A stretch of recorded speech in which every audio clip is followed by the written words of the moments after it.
एक समय की बात है कि एक छोटा सा लड़का था जिसका नाम प्रहलाद था। वह भगवान में बहुत आस्था रखता था और भगवान विष्णु का बहुत बड़ा भक्त था। उसके पिता राजा थे। उनका नाम हिरण्यकश्यप था और वह बहुत बड़े नास्तिक थे। वह भगवान को नहीं मानते थे। वह खुद से बढ़कर किसी को भी नहीं मानते थे। भक्त प्रहलाद को उनके पिता हिरण्यकश्यप ने राम नाम छुड़वाने के लिए अनेकों कष्ट दिए, परंतु अपना उद्देश्य नहीं बदला। भक्त प्रहलाद दृढ़ रहा तो परमात्मा ने पल पल रक्षा की। प्रहलाद को अक्षर ज्ञान तथा भक्ति ज्ञान के लिए उनके पिता राजा हिरण्यकश्यप ने शहर से बाहर बनी पाठशाला में भेजा। यहाँ पर दो आचार्य थे, एक साना तथा दूसरा मूर्खा पढ़ाया करते थे। धर्म की शिक्षा दिया करते थे। हिरण्यकश्यप के आदेश से सबको हिरण्यकश्यप हिरण्यकश्यप नाम जाप करने का मंत्र बताते थे। कहते थे कि राम विष्णु नाम नहीं जपना है या अन्य किसी भी देव का नाम नहीं जपना है। हिरण्यकश्यप ही परमात्मा है। प्रहलाद भी अपने पिता का नाम जाप करते थे। यदि कोई हिरण्यकश्यप के स्थान पर राम राम या अन्य नाम जो प्रभु के हैं जाप करता मिल जाता तो उसे मौत की सजा सबके सामने दी जाती थी। पाठशाला के रास्ते में एक कुमार ने मटके पकाने के लिए आवे में रखे थे। आवे को लकड़ी तथा उपलों से ढक रखा था। सुबह अग्नि लगानी थी। रात्रि में एक बिल्ली ने अपने बच्चे उसी आवे में एक मटके में रख दिए। प्रातःकाल बिल्ली अन्य घर में भोजन के लिए चली गई। कुमार ने आवे को अग्नि लगा दी। आग प्रबल होकर जलने लगी। कुछ समय पश्चात बिल्ली आई और अपने बच्चे को आपत्ति में देखकर म्याऊं म्याऊं करने लगी। कुमारी को समझते देर न लगी। वह भी परमात्मा से अर्ज करने लगी और रोने लगी, हे प्रभु, हे राम, हमें महापाप लगेगा। इस बिल्ली के बच्चों की रक्षा करो। बार बार ये कहकर पुकार कर रही थी। उस समय भक्त प्रहलाद उसी रास्ते से पाठशाला जा रहा था। कुमारी को रोते हुए देखा तो उसके निकट गया। वह, हे राम, हे विष्णु भगवान, हे परमेश्वर, इन बिल्ली के बच्चों को बचाओ, हमें महापाप लगेगा, कह रही थी। प्रहलाद ने उस माई से कहा कि हे माता, आप राम राम ना कहें, मेरे पिताजी का नाम लो, नहीं तो आपको मार डालेंगे। कुमारी ने बताया कि इस आवे में बिल्ली के बच्चे रह गए हैं, हमें नहीं पता था, इसलिए मैं भगवान से इन बच्चों की सुरक्षा के लिए प्रार्थना कर रही हूँ। इस भयंकर अग्नि से राजा हिरण्यकश्यप नहीं बचा सकते, परमात्मा ही बचा सकते हैं। प्रहलाद भक्त ने कहा, माई, जब आप घड़े निकालें तो मुझे बुलाना। तभी ऐसी शीतल हवा चली कि अग्नि बुझ गई। कहते हैं कि एक महीने में आवे में रखे घड़े पकते थे। उस समय 2 दिन में आवा पक गया। प्रहलाद भक्त को बुलाकर आवे से मटके निकाले गए। जिस घड़े में बिल्ली के बच्चे थे वह घड़ा कच्चा था। बिल्ली के बच्चे सुरक्षित थे। अन्य सब घड़े पके हुए थे। ये दृश्य देखकर प्रहलाद ने मान लिया कि ऐसी विकट परिस्थिति में मानव कुछ नहीं कर सकता, परमात्मा ही समर्थ है। कुमारी से भक्त प्रहलाद जी ने कहा था कि माता जी, यदि भगवान ने बिल्ली के बच्चे बचा दिए तो मैं भी परमात्मा का ही नाम जपा करूंगा, अपने पिता का नाम नहीं जपा करूंगा। उसी दिन के बाद प्रहलाद भक्त राम का नाम जपने लगा। जब साना तथा मूर्खा अध्यापकों को पता चला कि प्रहलाद राम का जाप करता है तो उसे बहुत समझाया गया कि आप हिरण्यकश्यप राजा का नाम जाप करो। प्रहलाद ने कहा कि गुरुदेव, मेरे पिता मानव है, राजा है, परंतु भगवान नहीं है। विशेष परिस्थिति में परमात्मा ही रक्षा कर सकता है। जीव कल्याण भी परमात्मा से हो सकता है। राजा जनता को क्या देता है, उल्टा कर जनता से लेता है। परमात्मा सबका पालन करता है, वर्षा करता है तो धन्य धान्य से मानव परिपूर्ण होता है। राजा होना अनिवार्य है, परंतु अन्यायी नहीं होना चाहिए। राजा कानून व्यवस्था बनाने के लिए बनाया जाता है। प्रजा की बदमाशों से सुरक्षा करना राजा का परम कर्तव्य है। राजा को परमात्मा की भक्ति से ही राज्य प्राप्त होता है। राजा यदि प्रजा को तंग करता है तो परमात्मा उसे दंड देता है, नरक में डालता है, फिर पशु पक्षियों की योनियों में कष्ट उठाता है। इसलिए राजा को भी परमात्मा का नाम लेना चाहिए, परमात्मा से डर कर काम करना चाहिए। साना ने कहा, राजकुमार, आप हमारे शिष्य हैं, गुरु नहीं। आप हमें शिक्षा दे रहे हो।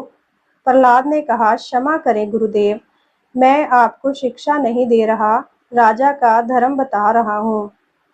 साना मूर्खा पंडितों ने राजा को बताया कि आपका पुत्र राम का नाम जाप करता है, हमारी बात नहीं मानता। हम शिक्षा देते हैं तो हमें ही ज्ञान देने लगता है। हिरण्यकश्यप ने प्रहलाद को बुलाकर राम का नाम ना जपने को कहा, तो प्रहलाद ने स्पष्ट कहा, पिताजी, परमात्मा ही समर्थ है।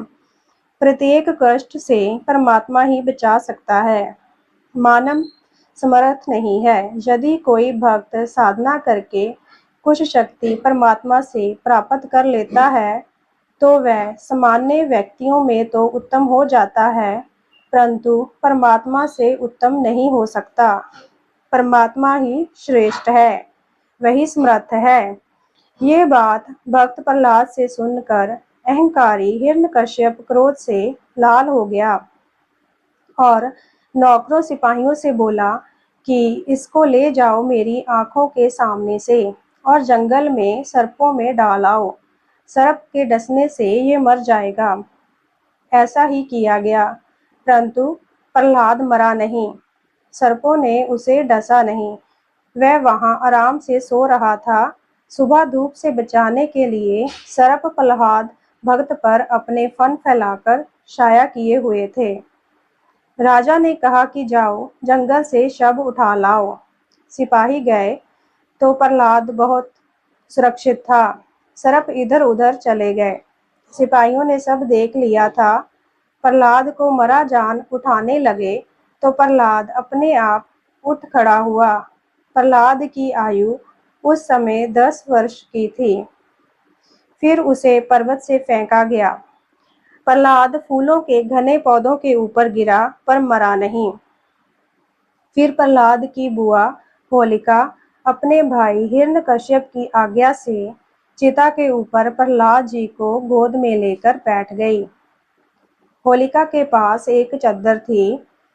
उसको ओढ़कर यदि अग्नि में कोई प्रवेश कर जाए तो जलता नहीं था। उस चद्दर को ओढ़कर उसने अपने आप को पूरा ढक लिया। प्रहलाद को बाहर गोदी में बिठा लिया। कहा, बेटा देख, मैं भी तो बैठी हूँ, कुछ नहीं होगा तेरे को। अग्नि लगा दी गई। परमात्मा ने शीतल पवन चलाई, तेज आंधी आई। होलिका के शरीर से चद्दर उड़कर प्रहलाद भक्त के ऊपर चली गई। होलिका जलकर खाक हो गई। भक्त को आंच नहीं आई। प्रहलाद जी का विश्वास बढ़ता चला गया। ऐसे ऐसे 84 कष्ट भक्त को दिए गए, परंतु परमात्मा ने भक्त के विश्वास को देखकर उसकी दृढ़ता से प्रसन्न होकर उसके भक्ति धर्म से प्रभावित होकर प्रत्येक संकट में सहायता की।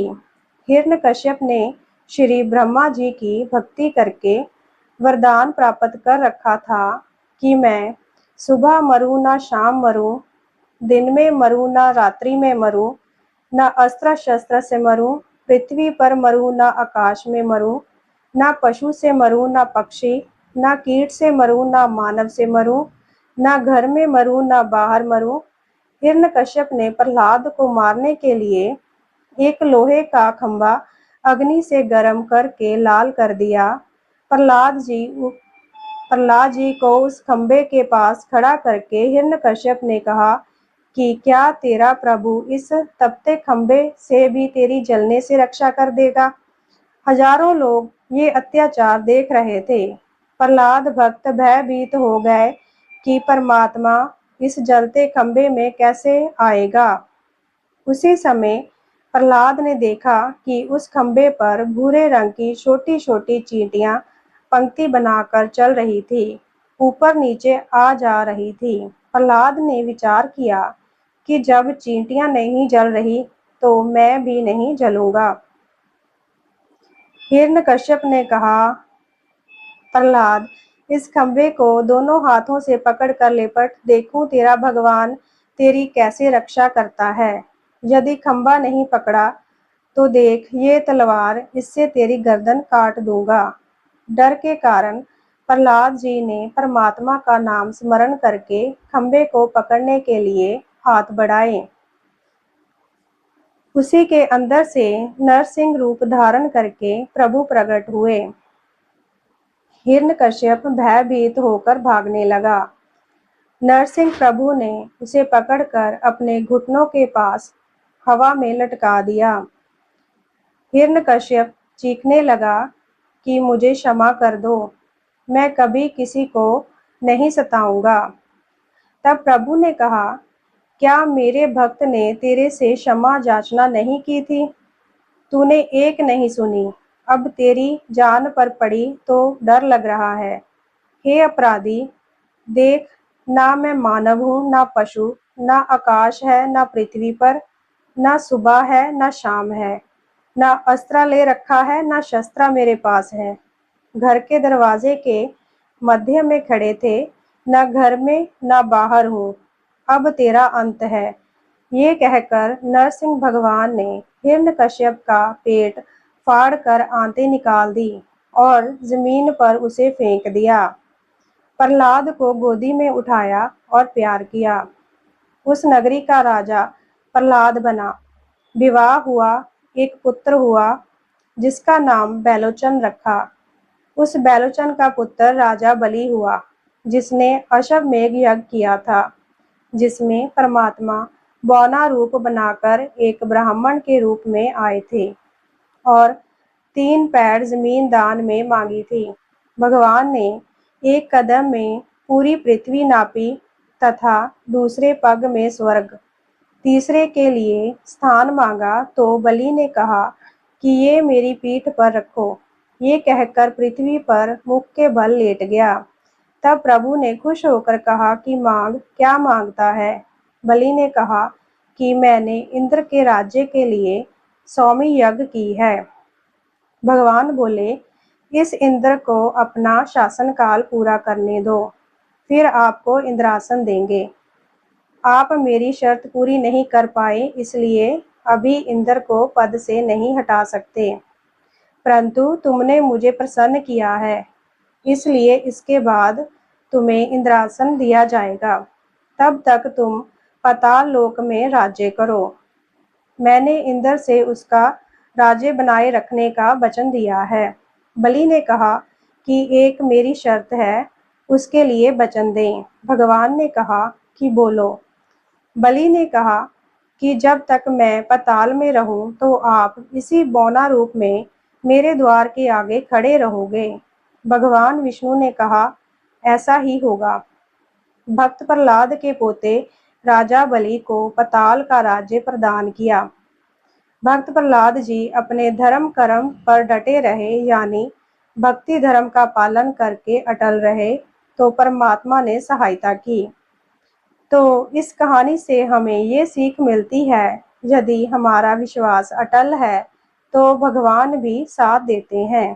कहानी अच्छी लगी हो तो लाइक करें, शेयर करें और चैनल को सब्सक्राइब करें। कहानी सुनने के लिए धन्यवाद।